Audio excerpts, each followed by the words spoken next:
Good morning, Smart Means Business viewers. I hope you had a lovely morning. I'm having a particularly good morning. Yesterday was my birthday, so I'm very, very happy to deliver the news to you in a new age, in a new year. It is December, the month where we celebrate the festive season. A lot of holidays are coming up, so it's a beautiful, beautiful morning. I am joined this morning by Mrs. Inida Punda. You're welcome. Our Smart 24 viewers. It's a good morning. Actually, today it didn't rain. I'm glad. Can you imagine it did not rain this morning? Exactly. It's been a long time because yesterday we still have the remnants from yesterday's rain. The dishes are full of water. I know. It's and crazy. The traffic is bad. I know they're trying to fix the access road because I noticed they created another roundabout. Hopefully that sorts out any issues. But as we know, Uganda, from our history, things never really happen to what? To help, especially with the rain, right? So we're just hoping that we continue to have fixings happen on the road and properly happen. Yeah, but today we have some really interesting topics that we're going to get into. We're going to talk about debt. As we're getting and nearing into the festive season, we know that a lot of people are worried about their financial health, right? They're thinking about, oh my God, how am I going to take care of my family? If they're incredibly in debt, especially now with the rise of these loan apps and stuff. We're really going to get into the idea of loan apps. What is good credit? What is bad credit? What is a good loan and what is a bad loan? So I don't know, what are your thoughts regarding this loan culture that we have adapted here in Uganda in it? Oh yes. Before we get into what is a good loan and a bad loan, I think these people need to understand the difference between a good loan and a bad loan. Now, when it comes to a bad loan, these are the loans we are getting just for our own, those luxurious spending. Okay, you invest into ventures that are not bringing out some that are not productive. Exactly. And at the end of the day, it becomes a burden instead of being an advantage. Then when it comes to the good loans, these are the loans that we acquire and invest them, and then they produce something. They are productive loans, I would say. Right. At the end of the day, we are benefiting from them. So with the good loans, you're benefiting in that you're able to pay back your debt at the end of the day, and you still have something you've saved up. With a bad loan, it ends up becoming a burden, because you can't pay it since you've spent, I don't know, I would say luxuriously or spent on things that don't matter. So some of these things might be emergency loans. Oh yes. Things like that you just want to buy something and you don't have the money. Sometimes you have to think about that. Those debts come back to bite you, as we've seen and as we're going to get into. Some of the good loans, of course, would include people that are getting loans from the bank to maybe invest in a business. Yeah, maybe to invest in properties that are going to accrue profit, right? Where you know that where you're an investable and you're a credible person, where you get a good loan from the bank and you give them your business plan and say, listen, I'm going to start with chickens, or I'm going to invest in this particular building. A lot of big business owners, you'll be shocked, have a lot of loans. Most people think these guys just have money like that. No, that Bitaturas of this world, we just saw how his debt was cleared by the government. Who knows, because they see him as a productive person. A person like Bitatura can easily go and say, listen, I need $20 billion.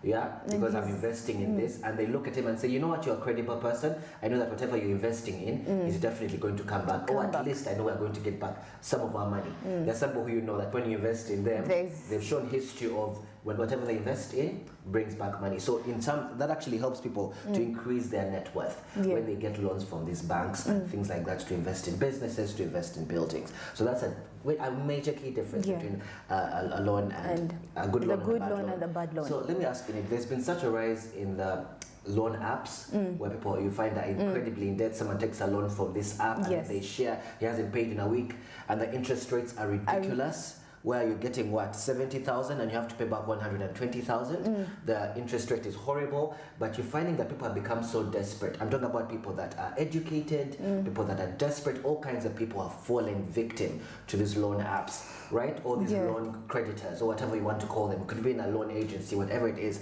We find that many people are now in loan. Why do you think there's such a big problem, especially now with the rise of loan culture in Uganda? What do you think the issue is? I think the issue is with people have this urge and the urgent need to make quick money. Because if you look at these loan apps, okay, fine, some people get them to do like productive stuff. I would get that loan maybe and to start up a business or something. But then these are young people out there that are taking advantage of these apps. Let me say you'd find a person with over 5 apps, and they've borrowed from all, all this, but not to spend on something that's going to bring out money at the end of the day, but just to get that money and maybe go out with friends and spend that money. So it's just that I think it's the urge to get money, to have money, and then they know that, oh my God. I think it's poor financial planning as well. It can. I'm a strong believer that in school, one of the courses should have been right from primary school, should have been financial planning and understanding money. I think there should be a course on money because I think it's the lack of understanding of money. The financial intelligence now financial comes intelligence in. that puts it, because you can't really blame anyone, right? We've got into a space in our education system where we're just taught to achieve, be the best in class, don't repeat a class, be the best in math, be the best at SST, things that actually might not be very beneficial to your future. Because if you ask a lot of people now if they're doing the course that they studied, I know Ini didn't study mass communication in particular, right? But some of these things you studied in school, but I know you studied, I think you did economics, so you can really speak on, you can speak on some of these things. People don't have that financial knowledge, so they get into this workforce, they might even have a really good job. You're finding people with good jobs as well, finding themselves in incredibly financial crisis, right? Where they take on more loans than they can pay back because they think, oh, I have a good job, and then they end up losing their job because they didn't plan for the future. I don't know, what can people do better, especially from an economic standpoint? What can we start to do where we say, you know what, I do not need to take a loan right now, even if you don't have the money? What are other avenues people can start? What are practices, basic practices of finances people need to learn? And before we talk about the basic practices, I think when it comes back to the loans, people should have, like we've said, financial intelligence. Know that, why am I even in the first place going to borrow this money? Do I really need this money? Or I can get this money in another way, though not now, but then maybe in a week's time, I'm able to invest into maybe some small thing and get some money. So why do you need to borrow before you even borrow that money? And if I borrow this money, how am I going to use this money in a way that at the end of, maybe I've promised to pay within a year, at the end of the year, I'm able to take back the money which they gave me, and I'm still remaining with something. People need to learn the basics before I get into the borrowing business. What are the interest rates? Because many people get there without knowing the interest rates. And remember, the more the interest rates accumulate, then that becomes also a mess. Looking at Uganda as an example, our country, a lot of money is not going into paying the principal. No, we're paying the interest rates, and that is now becoming a problem to many of us. That's a very good point you mentioned. On a national level, right? Yes. Uganda, we're incredibly in a huge amount of debt. We just saw what happened with Somalia. I think there were release, what I think International Monetary I think cleared most of their debt. We find a lot of African countries now are struggling with debt. It doesn't just stop on the intricate level at a small person, even as a country, as a nation, we're in high debt. And what you mentioned is very important about understanding the interest rates. When you borrow from a desperate place, I think that's one of the things that people struggle with. And it happens. I'm not saying that loans are completely bad. It's how you manage your loans. You have to have a plan as you're getting another loan. You mentioned being able to look at the interest rate. Some people will give you, look at the time span. Will you be able to pay back in the 7 days like those loan apps? Understand, look at the fine print, because some of these loan apps have really, really hidden fine prints where you don't understand. You're telling me I'm going to pay back in a month, but then on the app, as soon as you get the loan, it says 7 days. You have to be able to understand the fine print. What are they actually saying? And the interest rates, you're saying you want 30,000 because you're desperate for it now, and you end up paying what, 60,000? 60,000. That's now double the money you borrowed. Which is why these apps, and you have to be careful to uninstall apps, be careful for all this targeted advertising. That's another thing, one of the ways in which people can start to be careful, right? A lot of people have come out, we saw on Twitter there was a thread of people saying avoid all these apps, loan apps, because people are in a space where they are desperate. I know family members who have gotten, have fallen victim to these loan apps, and they don't know how to get out of that debt. A lot of these loan apps are owned by one person. And they're like spread out 4 of them. So they see how you're borrowing from each of the apps, and then they increase your loans. They increase your loan interest, right? So we have to be careful about targeted advertising. There's ads that tell you, borrow now, people are calling you. You know now people call you and say, hey, borrow from this app, borrow from this, and the interest rate is really good, and the time span for paying back is good. Be careful. Be able to study and do your research before you borrow from these apps. Even not just apps, but from loan companies. There's loan sharks who are very, very dangerous that will come and attack you by your doorsteps. You have to be careful. Because we're now getting into a space now. Why do you think Uganda were in a space where a lot of people are starting to borrow from these apps? Why do you think is a problem? Before we could even go back to the people, it starts with the country. Because right now, I think our debt is at it's staggering at 80.7, is it billion or trillion? And we are there. And right now, we're not paying the debt. but then we are literally servicing the interests of that debt. So that's a lot of money. Yeah. Literally, I would say 40% of our budget is going to debt servicing. Yeah. And that's crazy, and that crazy. limits our financial flexibility Exactly. as a country, right? We're not able to do the things we need to do. Well, of course, obligations can restrict your ability to save, invest, or make other necessary purchases. So as a country, even on an individual level, because it limits you, your wiggle for being able to make, especially now that we're getting into the festive season, we have to be very, very careful. These apps, all these loan people have become very targeted because they're thinking, they've not made their salary in time, Christmas is here, what are they going to bring for their mom, what are they going to bring for their dad in the holiday season? So yes, people are desperate. Yeah. You mentioned because it starts from an economic level, to national level. A national level, then it zeroes down to people's jobs are not paying in time. So people are struggling, they're looking for alternative options. So one of the things that you mentioned, of course, is being able to have that fiscal responsibility, right? Where you're thinking, if I have the money now, you have to plan for the next 2 months. Where we're in a country now, right, where we have to plan because our jobs don't pay in time. Yeah. So people are thinking, what can we do now to actually combat as an that? alternative. As soon as you get some money, you have to put a plan out 3 months. You can't say, oh, this money is for now. Especially Ugandans, we have this culture. We're getting into the holiday season. We want to party and finish all our money in one fell swoop, right? On your holiday. And January, you're completely down. broke. And we've known that this cycle in Uganda, they call it January, right? So how do you now start to plan for January up to March? Yeah. Because now in this month is when you have to plan for Jan. We can't say, Jan is Jan. Let's live once. We have to be able to be more responsible. I don't know, what can you speak to that? Still on my point of our country, because it starts with the government. If at all you've had debt is up there, it's high there, so obviously it will come back to the local person, Omuntu wa wansi, they will be affected, because at the end of the day, they are going to increase our taxes in order to, come up with the revenues to pay this money. So when my taxes are increased, obviously my incomes are also reduced. Right. Now, when my incomes are reduced, that is when I'm going to now go and look for the extra funds. Now, that is how borrowing comes in. Right. So it starts with the government up there. Let us look at ways, government should look at ways of, improving on, maybe let them teach the people about the financial, the financial methods and all that. Let people be equipped with these skills, but at the same time, let the government also reduce on its spending.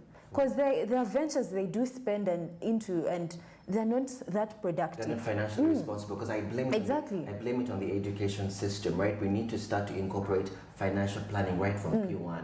They need to know how to understand, understanding money, and how to manage how to grow it, how to manage it, how to use it responsibly from that level, right? When I have children, I think that's one of the courses that I think we missed that our children need to have. It's right from, because you see some of these people abroad, you see they're like teaching their kids about, one, give me this coin, use this much, how much do you get back, right from that level, right? Yeah. But we're really going to get into more of this conversation regarding debt, what is a good debt, what is a bad debt, and how to be able to be financially responsible. Right now we're going to go for a short break and come back for the press review.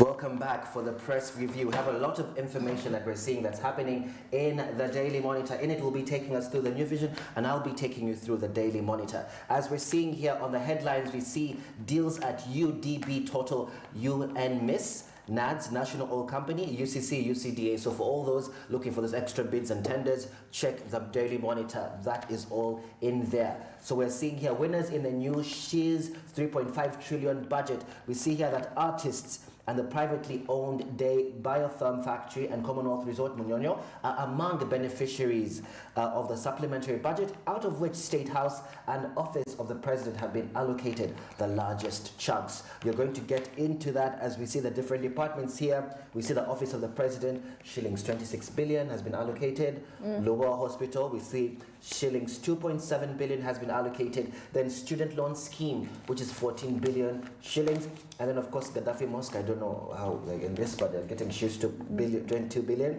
And then, of course, Kabalega Airport is getting she's 70 billion additional funding for the construction of the Kabalega International Airport. You can get into more of that in the Daily Monitor. What's happening in the New Vision in it? And in the New Vision, we have Museveni to meet Mubaje over the Muslim property.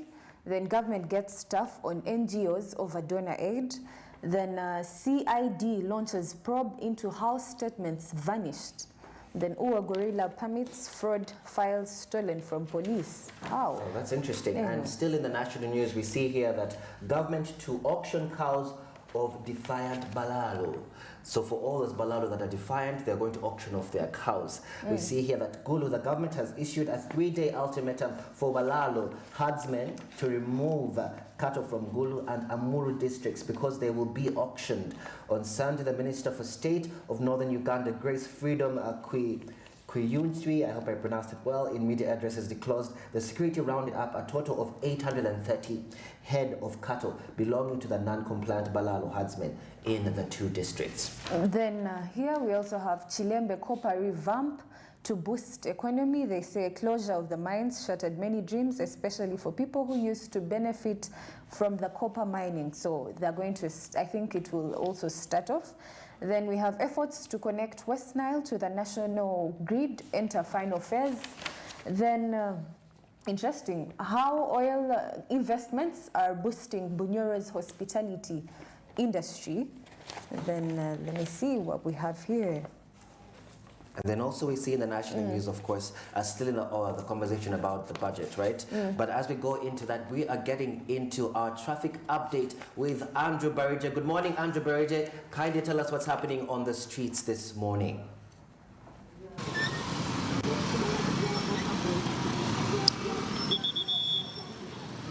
Well, thank you, Goodwin and Enid. And of course, Andrew Barija coming live here at the Wandegate traffic lights, observing the traffic atmosphere. But my overall observation ever since I've been here, it's quite pretty congested. And if you're coming in from you're coming in from the different destinations and you're likely to connect to this very area, well, chances are high that you're going to spend some good time to actually get to where you're heading. While starting away from my back end in here, the route that heads to Mulago, if you can really observe the situation, how it is standing like, quite a few of the vehicles that are coming in from there simply because they are congested around the Mulago roundabout. So one by one comes in.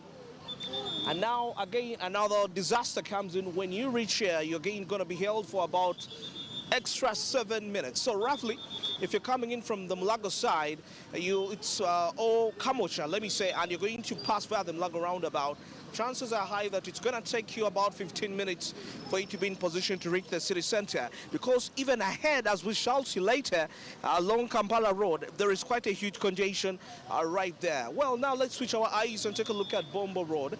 Of course, for the people that are coming in from Matuga, of course, Waise, Kalera, and so many of those areas that are likely to actually link up to this particular route. Well, my observation is that vehicles in here are held for about 8, 7, the minimum could be probably 5 minutes, but 5 to 8 minutes. So if you're coming in, if you're likely to use this route and you're coming in from the different areas, Matuga, Maganjo, that side, well, chances are high that it will take you quite a while, 20 minutes roughly. If you're joining the route, basically, that will take you for you to reach the city center in case you're heading towards town. So that is the situation like, the traffic officers are doing their best, doing whatever it takes to make sure that the traffic congestion is under control, and that is how we are observing it.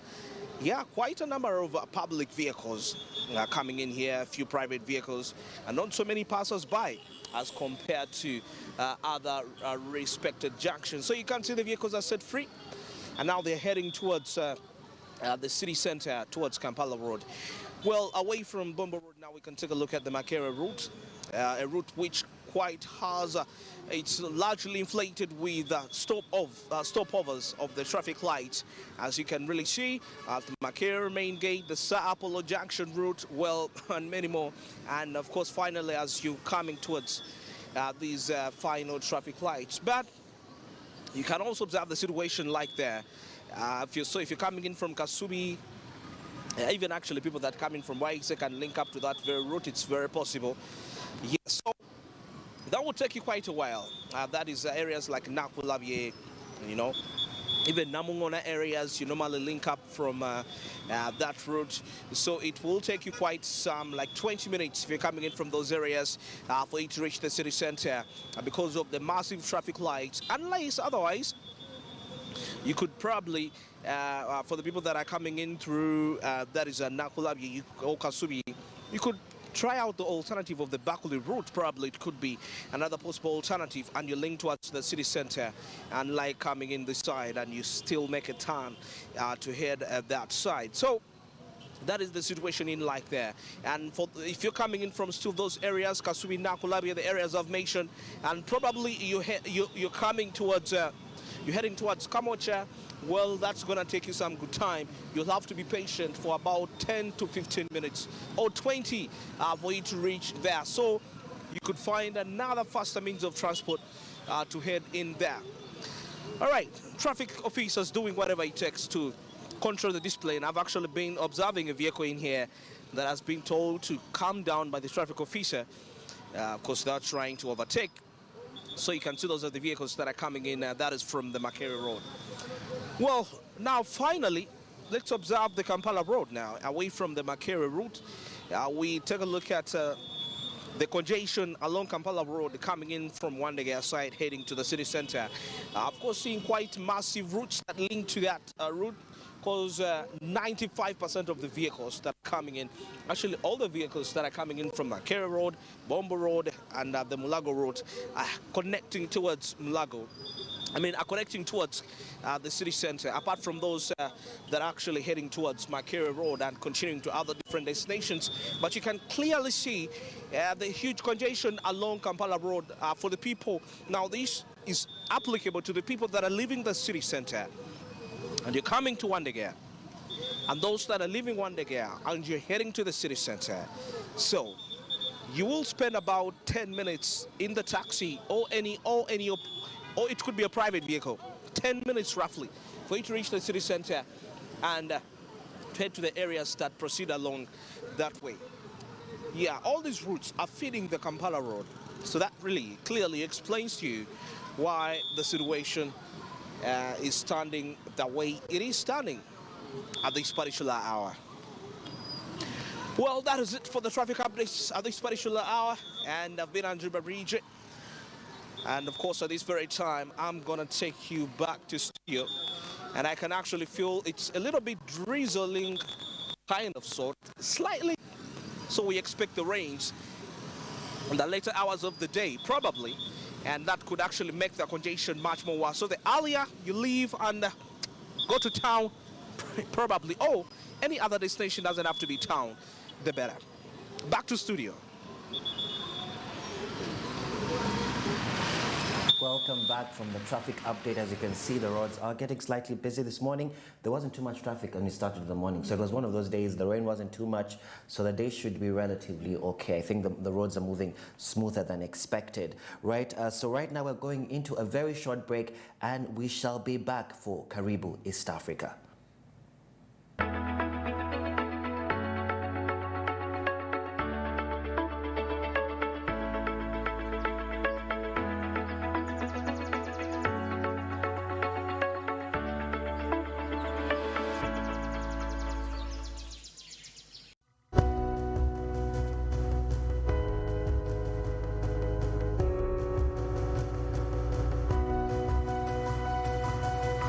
Smart 24, driving business.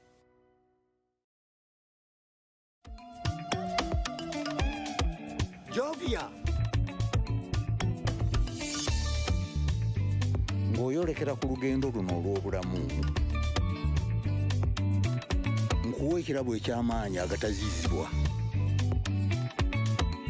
Amaanyi okulabibwa n'okuwulirwa mu mawanga ageewala ennyo.